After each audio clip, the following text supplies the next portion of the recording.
Now, having understood this, let's look at two more terms here. One is a virtuous cycle of a growth, and the second one is a vicious cycle of a growth. Now, just a point to note here, always remember this, a virtuous cycle of a growth is better. You always want to have a virtuous cycle of a growth. Why, you'll understand in some time. Vicious cycle of a growth always leads to negative outcomes or bad outcomes. Now, let's try and understand what is the meaning of the virtuous cycle as well as a vicious cycle. To understand this, let me give a very simple example first. Let's take the example of India. Imagine in case of India, in a certain period of time, the investment which are done in the market either by the government or by the private sector, this particular investment will lead to higher employment generation. Is it okay? Will lead to higher employment generation. And when higher employment generation happens, can I simply say that the incomes that are earned by the households, double H here stands for households, okay? So the incomes, salaries or wages earned by the households will also increase. Now imagine there are 100 households here. If 100 households income, salaries or wages increase, what do you think will happen next? These particular households are having more money now. When they have more money, can I simply say that their expenditure on goods and services will increase? And when their expenditure on goods and services will increase, can I simply say that the demand for goods and services will also increase? Okay, I'll repeat it again. Higher investment will lead to higher employment generation. And when employment generation increases, the incomes earned by the households will increase. These particular households which have earned more money now will start spending more on goods and services. As a result of this, the demand for goods and services will increase. And when the demand for goods and services will increase, can I simply say that the companies, private sector companies will look at it and decide, okay, the demand is higher, so I need to produce more. But to produce more goods and services, again, I will require more employment. I'll require more number of people. So have a look at this. These particular factors, that is employment, incomes of the households, aggregate demand for goods and services in the market, investment done by the stakeholders in the economy, are basically reinforcing themselves. That is, one factor will have an impact on the next factor. The next factor will have an impact on the third factor. Again, it will come back in a cycle like this, and the cycle will keep on continuing like this.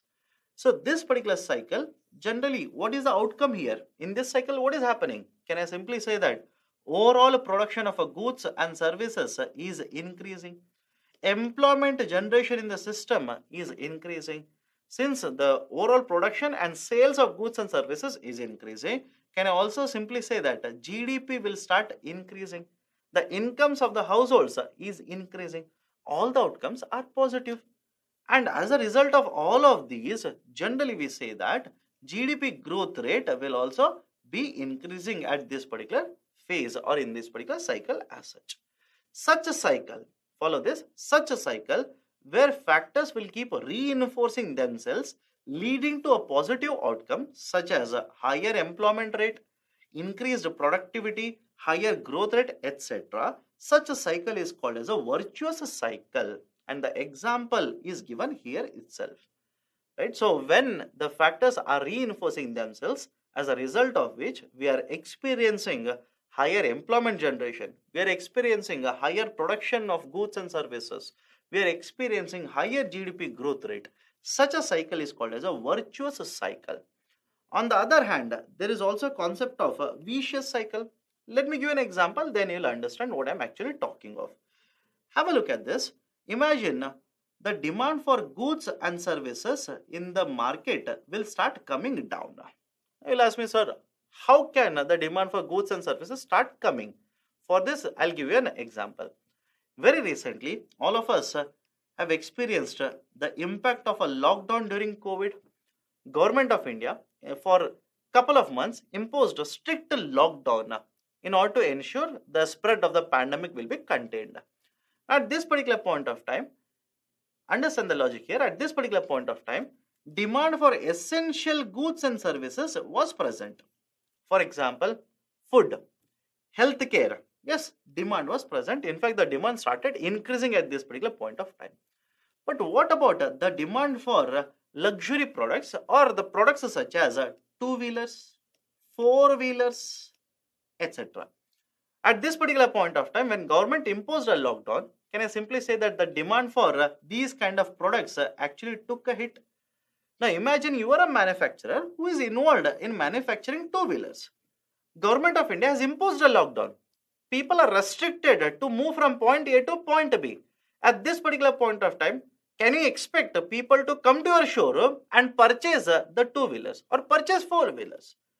And for you to sell these particular two-wheelers and four-wheelers, first and foremost, you must be allowed to remain open. That is also not the case. So have a look at this. You are a manufacturer of, let's say, two-wheelers, and government has imposed a strict lockdown. Now, what do you think will happen to demand for two-wheelers? Demand for two-wheelers will come down. And when the demand for the two-wheelers which you are manufacturing has come down, what do you think you will do with respect to employment? Imagine you have 100 employees. Will you continue to pay all of them? Will you continue to keep all of them on the payroll? Obviously, you will have to take care of the company's financial health also. Because please understand this. What is the general accepted cycle of events in the company? Company will use raw materials, labor, machinery, electricity, so on and so forth, produce goods, sell them in the market.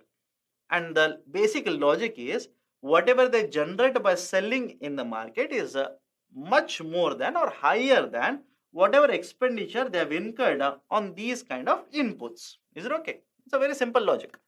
Whatever is your selling price should be higher than what is your cost price. If it is vice versa, you are going to incur a loss. So you are a manufacturer. The demand for your goods in the market has almost come down to zero. Will you continue to incur cost in the form of employment? Will you keep all of them on the payroll? Will you announce bonus to them? Will you increase their salaries at this particular point of time? Companies will not do it. Rather, they will try to control their expenditure because their revenues have come to a standstill. So they will try to control their expenditure, and one of the ways of controlling their expenditure is looking at the employment numbers. So what will happen? Some of these particular employees will be fired, will be removed from the job. So have a look at this. On one side, the demand for goods and services is coming down, and on the other hand, the number of jobs in the market are becoming lesser and lesser. Unemployment rate starts increasing. So can I simply say that these particular people who are removed from the job are also part of the households? That is, they were earning the income, bringing the salary, wage or income to the households, and the households were purchasing goods and services. So here is a household. One person is working in this particular company. He has lost the job. So what do you think will happen to the demand for goods and services from this particular household? The demand for goods and services will definitely come down. And we have finally arrived at the first stage. So again, demand for goods and services will come down. When demand for goods and services will come down, the employment will come down, or the unemployment rate will start increasing. Again, it will have an impact on the consumption expenditure of the households. So this cycle will continue, finally leading to higher unemployment rate, very low GDP growth rate or negative GDP growth rate, very low expenditure or investment expenditure of the private sector, etc. So generally these are the negative outcomes which are experienced by these kind of factors which are reinforcing themselves or reinforcing each other like this, leading to a negative outcome. And this particular cycle is called as a vicious cycle of a growth.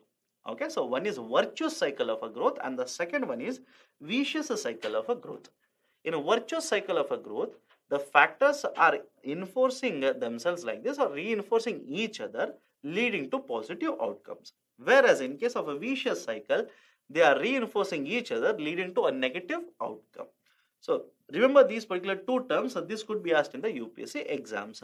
And understand this, in the present situation or until the third quarter of the financial year 21, we were experiencing the concept of a vicious cycle only, especially in the first quarter as well as the second quarter. But over a period of time, we expect economic recovery to happen and the economy to enter into virtuous cycle of a growth.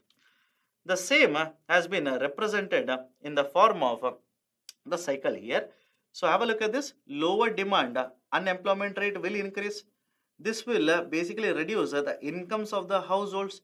This will also reduce the investment done by the private sector, and the consumption will start coming down because the incomes of the households have come down. The overall growth rate will also again come down, and this will again lead to lower demand in the market. So this is an example of a vicious cycle of a growth. Next, we'll look at certain important terminologies which will keep on appearing in the newspapers, such as understand this. Very recently, Government of India has been stating that Indian economy is experiencing a V-shaped recovery. What do you mean by all of this? Let's try and understand. Now, there are different alphabets which are used to represent the concept of a recovery in the economy. Right? There are recoveries such as a K-shaped recovery, J-shaped recovery, U-shaped recovery, L-shaped recovery, so on and so forth. Now, should you study all of them in detail? Not required. Just understand the concept behind these kind of recoveries. Let me start with the first one, K-shaped recovery. In case of the K-shaped recovery, generally what you'll see, if this is the graphical representation, in x-axis I'm writing a time period, along with the y-axis I'm writing GDP growth rate. Have a look at this. If this is the graphical representation of the growth rate, imagine if the growth rate was moving like this, suddenly at one point of time, certain sectors will start experiencing higher growth rate, and there are other sectors which will start experiencing a lower growth rate or a contraction like this. Generally, this representation is called as a K-shaped recovery. Now, what is happening here? In this particular sector or in these particular overall sectors, there are certain sectors. For example, during COVID, if you have seen in case of India, during COVID, healthcare sector, pharmaceutical sector experienced a very high growth rate like this. Whereas other sectors such as hotels, tourism, so on and so forth, experienced a contraction like this. Obviously, because COVID, understand this, COVID has impacted the service sector the most. What is the logical understanding here? Service sector is a contact driven sector. Is it okay? Service sector is a contact driven sector. For example, I want to get access to financial services. I will go to bank. I want to go for a tourism services. I will go from point A to point B, hire a room or rent a room, rent a cottage, whatever it is. Obviously, it is a contact driven sector. There's a face to face interaction which is involved in the services sector. But during the COVID, the government of India imposed a very strict lockdown. So physical restriction or movement of these particular people or consumers was very, very difficult at this particular point of time. There were restrictions which were imposed with respect to the movement. And because of this, service sector was affected very severely because of the pandemic. And after this also, service sector is even today under a lot of stress. Why? Pandemic, basically COVID, will spread from one person to one person when there is a very close vicinity or where they are very close and one of them is affected. Exposure to the affected person or infected person, the probability of the other person also getting contacted with the virus is very, very high. So since the service sector is a contact driven sector, and the restriction imposed and the nature of the COVID has basically affected the services sector very, very badly. So on one side, some of these particular sectors are experiencing very good growth rate. Some of the other sectors are registering a very, very low growth rate or negative growth rate. This kind of the GDP growth rate is called as a K-shaped growth rate. Second one is U-shaped growth rate. Again, the same logic here. In case of a U-shaped growth rate, what will happen is at one point of a time, imagine if this is how the GDP growth rate was increasing, it should have a mood like this. Assuming everything else remains same or every parameter remains same, the GDP growth rate should have grown like this. But what will happen is at one point of a time, GDP will contract like this and will slowly and steadily start increasing or recovering and finally reach the original path like this. This is called as a U-shaped recovery. But please understand, the general feature of a U-shaped recovery is the drop in the growth rate is very fast. That is, the contraction is very fast and the recovery happens very, very slowly like this. Right? For example, the demand for goods and services contracts very fast. the investment done by the private sector will be cut down very fast. The unemployment rate will increase very fast. But the recovery will happen very, very slowly like this. It will take a very longer period to recover and go to the original path. But the downward path is very, very steep or very much intense. Okay, this is a U-shaped growth rate. What about V-shaped growth rate? Same graph. Okay. At the x-axis, I'll represent time. In y-axis, I'll represent GDP. Imagine if this was the growth rate. Okay. If this is a growth rate, it should have moved like this. Okay. Now, what will happen? The decline in the GDP is very intense. The drop is very intense. Contraction is very intense. So is the recovery. Is it okay? The contraction happens very fast in a steep manner. That is representation of V-shaped curve. So is the recovery. Recovery will also take a very speeder pace as such. For example, Government of India is saying Indian economy is experiencing a V-shaped recovery. And to prove their point, they are saying statement like in the first quarter, Indian economy experienced a contraction of a 24.4%. In the second quarter, Indian economy experienced again a contraction of 7.3%. Again, it was more than 7%. But in the third quarter, Indian economy has registered a positive growth rate of 0.4%. So suddenly there is a steep decline in GDP. Now we are again picking up in terms of GDP growth rate. So this is the basic idea of a V-shaped recovery or V-shaped growth rate. Next one, the L-shaped growth rate. X-axis will represent time, Y-axis will represent GDP. If this was how the GDP growth rate should have taken place, what generally happens in a L-shaped recovery is there's a sudden decline, a sudden contraction in the economy. Sudden contraction happens in the economy, and then the recovery will start at this particular pace itself. That is basically there's a sudden decline in the GDP, there is a contraction, and it will hit the lowest level, and again it will keep at the same level like this. GDP will happen at this particular growth rate like this only. This is called as a L-shaped growth rate. In case of L-shaped, what happens? The GDP falls down and will basically maintain the same pace over a period of time like this. This is called as a L-shaped GDP growth rate. Next, other types of recoveries: Z-shaped, J-shaped, swoosh-shaped, and inverse square root shaped. In case of a Z-shaped, how is the representation done? GDP, time period. If this was the trend line of a GDP like this, there is a sudden contraction in the economy felt, and there is a bounce back in the economy like this. Is it okay? So the economic contraction will happen, and again there is a bouncing back of the economy, and again it will settle down to original level or original trend line like this. This is called as a Z-shaped. But please understand, this is somewhat an unrealistic scenario, because please understand, we are expecting economy to bounce back at a much higher level compared to the earlier trend line, and again come back and adjust to the original trend line like this. Okay, that is a Z-shaped GDP growth rate. J-shaped is much more unrealistic. What happens is, in case of a J-shaped, if this was the actual trend line like this, there is a dip in the GDP, or there's a contraction in the GDP, and GDP will bounce back at a much faster pace and will alter the trend line itself, and GDP will keep on increasing at a faster pace like this. Right? So this is called as a J-shaped recovery or J-shaped growth rate. Swoosh-shaped. The basic idea of a swoosh shape is, I hope you know the Nike symbol or Nike logo like this. Again, don't worry about the exact symbol. It is somewhat the representation of a Nike symbol here.